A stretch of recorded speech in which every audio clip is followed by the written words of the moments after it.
Assalamualaikum warahmatullahi wabarakatuh. Perkenalkan, nama saya Lala Alisa Kotumbrada Salsabila dengan NIM 21010118131301333. Di sini saya izin mempresentasikan tentang proyek transportasi jalan nasional 826 atau Palmetto Expressway. Latar belakangnya di Miami-Dade County SR 826 adalah salah satu jalan raya nasional yang paling banyak digunakan. Jalan raya akses terbatas multi-jalur ini membentang kira-kira 18 mil selatan ke utara dari US 1 ke NW 154 Street. Koridor NS kemudian berbelok ke timur dan menuju ke daerah timur barat sekitar 7 mil. Dari NW 67 Avenue ke Golden Village Interchange di Interstate 95 atau E90 Hard. Kabupaten Miami-Dade Selatan terhubung ke Kabupaten Miami-Dade Utara melalui SR 826 yang juga bertindak sebagai rute penghubungan ke koridor timur barat tersebut di kabupaten itu, SR 836. SR 826 juga menghubungkan I75, HFT, SR 924, SR 874, dan I95 pada tingkat sistem. Sistem Intermodal Strategis atau SIS, Sistem Jalan Raya Intranegara Bagian Florida atau FIHS, dan Sistem Jalan Raya Nasional atau NHS semuanya mencakup SR 826. SR 826 terdaftar sebagai rute evakuasi lokal di Miami-Dade County. Pada metodologi value engineer di sini dibagi menjadi 3 bagian, yaitu persiapan prastudi, studi lokakarya value engineer, dan pasca studi. Pertama, pada persiapan prastudi yang termasuk penjadwalan, peserta studi dan tugas, penjualan dokumen, memperoleh informasi latar belakang proyek, dan perakitan data proyek ke dalam model biaya. Informasi tentang desain fasilitas, bangunan, dan operasi sangat penting karena berfungsi sebagai titik perbandingan untuk upaya penelitian. Selain itu, pada tahap ini juga berisikan mengkoordinasikan proses logistik dan persiapan lainnya bersama anggota lain, mendapatkan persetujuan dari pemilik proyek, mengembangkan lingkup dan tujuan studi value, memastikan pemberian tugas untuk setiap anggota tim sudah mencakup semua aspek yang diperlukan. Selanjutnya, pada studi lokakarya value engineer, tahap ini merupakan bagian terpenting dari studi value yang berfokus untuk melakukan analisis dan mengoptimalkan biaya atau sumber daya yang ada sesuai persyaratan fungsionalitas yang ingin dicapai. Pada tahap ini terdiri dari banyak subtahapan, yaitu pertama ada fase informasi, di mana kita memahami semua informasi yang sudah didapat mengenai situasi dan keadaan proyek, dan mencari kemungkinan kendala yang dapat mempengaruhi proyek. Selain itu, pada tahap ini juga dilakukan identifikasi dan prioritas persoalan strategis dengan menggunakan analisis SWOT maupun analisis perbandingan, yaitu analisis Pareto. Lalu kedua ada fase analisis biaya dan identifikasi fungsi. Di sini kita melakukan identifikasi dan klasifikasi fungsi yang memiliki peluang bagi upaya peningkatan nilai. Setelah itu, mengembangkan model fungsi dengan metode FAS atau Function Analysis System Technique. 3 ada fase kreatif, yaitu melakukan diskusi grup dari hasil analisis tahap sebelumnya untuk menghasilkan ide kreatif desain terencana pengembangan proyek. Lalu keempat ada fase evaluasi, yaitu tujuan dari tahap ini untuk melakukan seleksi dari ide yang didapat pada tahap sebelumnya, untuk mendapatkan daftar ide yang memiliki peluang terbesar, agar nantinya berguna untuk meningkatkan value. Lalu terakhir ada fase pengembangan. Di sini selama fase pengembangan, setiap ide yang dinilai tinggi diperluas menjadi solusi yang bisa diterapkan. Pengembangan terdiri dari deskripsi ide, perbandingan biaya siklus hidup, jika dapat diterapkan, dan evaluasi deskriptif keuntungan dan kerugian dari ide yang diusulkan. Lalu pada metodologi FE yang terakhir, yaitu pada pasca studi, di sini berisikan persiapan untuk membuat proposal hasil studi value yang akan dilaporkan pada pemilik proyek atau owner, untuk diambil keputusan dari alternatif pengembangan proyek yang telah dibuat. Di sini ada fase presentasi dan pelaporan, yaitu di mana tahap akhir studi ini dimulai dengan presentasi gagasan pada hari terakhir studi value engineer. Tim FE nantinya akan mencari ide-ide value engineer sebelum disalin draft yang akan dilaporkan. Lalu ide value engineer ini disusun dalam urutan yang ditunjukkan untuk memfasilitasi referensi silang ke rekomendasi akhir untuk revisi dokumen kontrak. Lalu ada laporan akhir. Di sini penerimaan atau penolakan ide-ide yang dijelaskan dalam laporan ini tunduk pada tinjauan dan persetujuan FDOT. Tim Value Engineer tersedia untuk menangani setiap komentar draft laporan akhir untuk dimasukkan ke dalam laporan akhir yang akan disahkan. Lalu untuk kebijakan dan pengarahan proyek. Dalam kebijakan dan pengarahan ini beberapa hal yang dapat dilakukan dan tidak disarankan untuk dilakukan, yaitu antara lain, pertama, setiap proyek harus memenuhi nilai ekonomis, memenuhi nilai desain teknik, dan memenuhi kriteria lingkungan sosial dan kultural.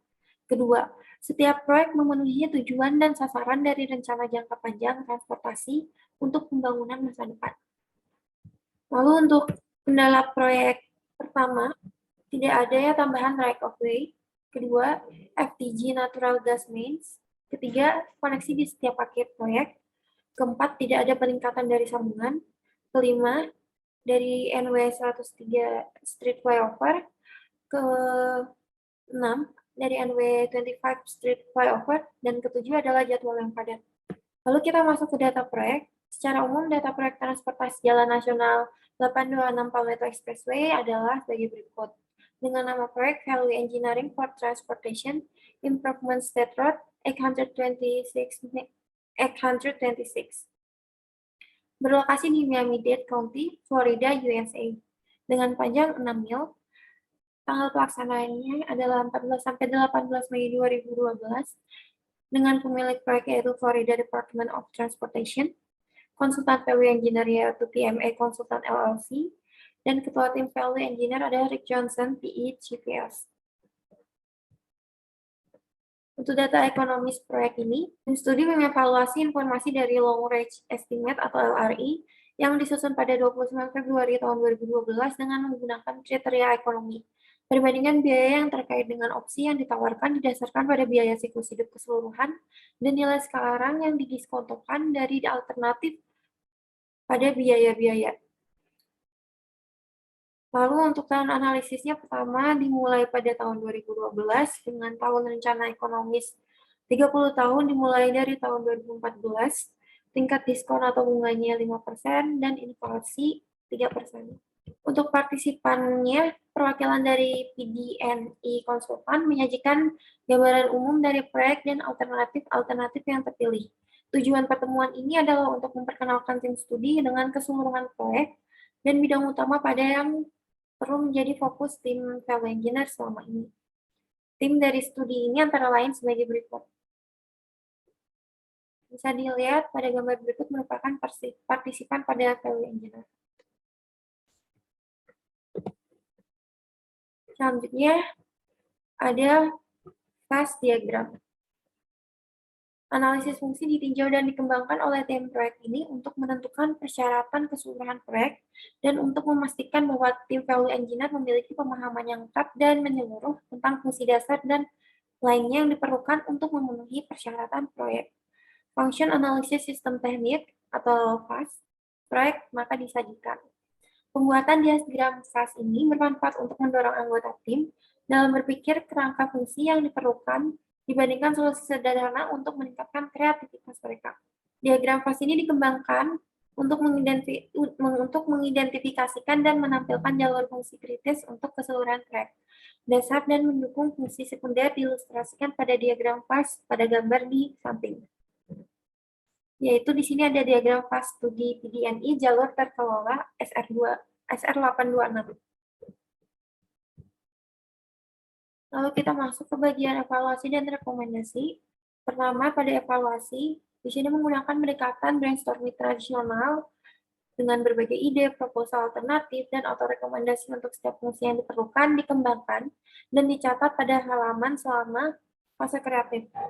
Konsep-konsep ini diperdebatkan dan kriteria penilaian ditetapkan. Biaya modal, kemudahan konstruksi, pemeliharaan masa depan, dampak jadwal, operasi lalu lintas, pemeliharaan lalu lintas, memerlukan variasi atau pengecualian, memenuhi kebutuhan masa depan dan dukungan publik, menjadi salah satu antara dari 9 kriteria evaluasi yang diidentifikasikan oleh tim Value Engineer. Dan dapat dilihat pada tabel di samping, yaitu tim FE menyajikan saran desain untuk konsultan desain dan pertimbangan FDOT. Tidak spesifik, tindakan biasanya diperlukan untuk menerima atau tidak menerima saran. Meskipun sering membantu untuk tujuan dokumentasi, secara formal, saran-saran yang akan ditindaklanjuti oleh FDOT. Di sini kita masuk ke rekomendasi pertama atau nomor 6. Di sini mempertimbangkan 4+1 atau 4 lajur dengan tambahan 1 lajur dengan adanya bahu jalan penuh di lajur yang akan dikonstruksikan di tiap jalur dengan potensi pendapatan sebesar 5,36 juta dolar minimum dan keuntungan kerugiannya sebagai berikut. Pertama, pada keuntungannya yaitu investasi awal yang rendah, memisahkan perbedaan kecepatan dan jenis kendaraan memiliki implikasi operasional yang lebih sedikit atau yaitu tidak ada truk. Ketiga, ada penghasilan pendapatan yang cepat, memanfaatkan infrastruktur jalur yang ada sesuai dengan desainnya. Dan terakhir, mempertahankan lebar bahu yang konsisten untuk manajemen insiden. Lalu untuk kerugiannya, yaitu memungkinkan kekhawatiran tentang arus lalu lintas yang berdampak pada yang nantinya akan bergerak menjadi lambat. Kedua, ada jalur terkelola tunggal yang belum pernah diterapkan sebelumnya di Florida. Ketiga, pemeliharaan delineator bermasalah. Di sini berikut gambar dari rekomendasi pertama, yaitu dengan mempertimbangkan 4 lajur dengan tambahan 1 lajur. Lalu masuk ke rekomendasi kedua atau nomor 13. Di sini dari NW36 ke NW58 diatur ulang garis tengah northbound ke arah timur sepanjang frontage road dengan potensi pendapatan sebesar 1.282.000 US dollar dengan keuntungan meningkatkan lebar bahu bagian dalam menjadi 12 kaki di kedua arah lalu lintas. Kedua, operasi lalu lintas akan meningkat. Ketiga, tanggapan darurat akan meningkat secara signifikan. Keempat, jalur ekspres yang akan ditutup lebih jarang. Kelima, pendapatan tambahan akan dikumpulkan. Lalu keenam, yang dipasang bahu jalan akan lebih mudah dirawat. Lalu untuk kerugiannya yaitu peningkatan biaya konstruksi, waktu konstruksi dan pemeliharaan lalu lintas, rekonstruksi dinding pembatas median sepanjang 4.000 feet ke timur. Lalu ada sedikit modifikasi pada jalan lokal untuk mengakomodasi pelebaran dan rekonstruksi dinding median akan memperkenalkan 2 shift MOT tambahan Surface. Di sini yaitu ada gambar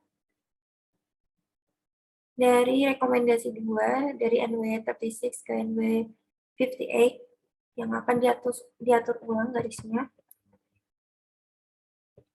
dengan median yang tambah sepanjang 4.000 feet. Lalu masuk lagi ke rekomendasi ketiga atau nomor 16. Di sini pada I75 interchange, garis tengah alignment harus diatur sekitar 10-12 feet di dalam bahu jalan, dengan potensi pendapatan sebesar 3.428.000 US dollar, dengan keuntungan meningkatkan lebar bahu dari 4 kaki menjadi 10-12 kaki di semua arah lalu lintas dan untuk masing-masing jenis jalur.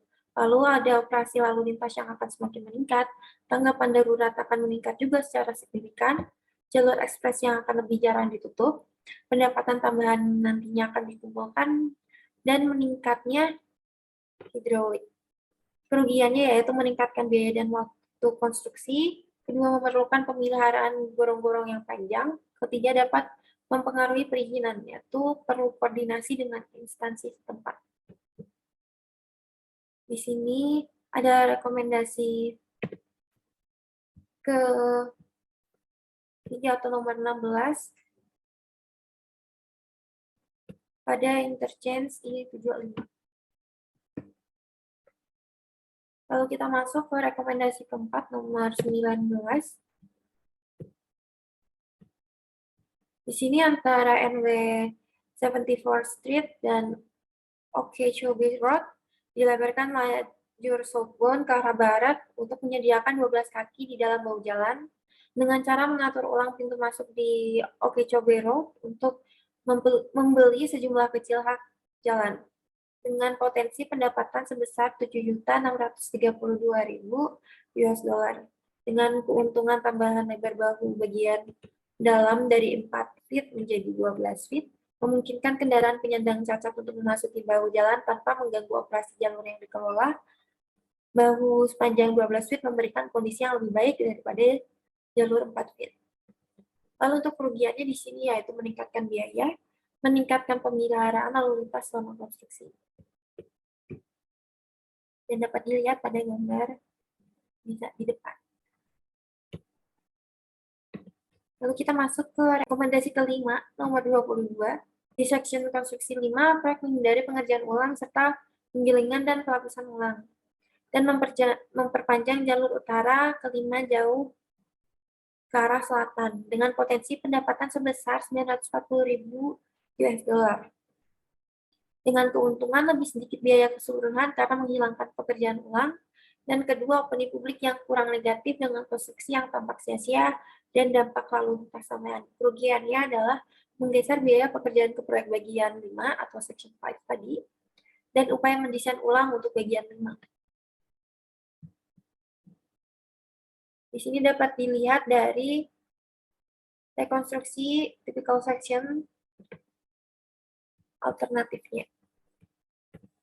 Lalu kita masuk ke rekomendasi 6 atau nomor 23 dengan menambah variabel batas kecepatan di lajur umum dengan potensi pendapatan sebesar 2 juta US dollar hingga 5 juta US dollar dengan keuntungan meningkatkan operasi dan secara aktif mengelola aliran di jalur tujuan umum.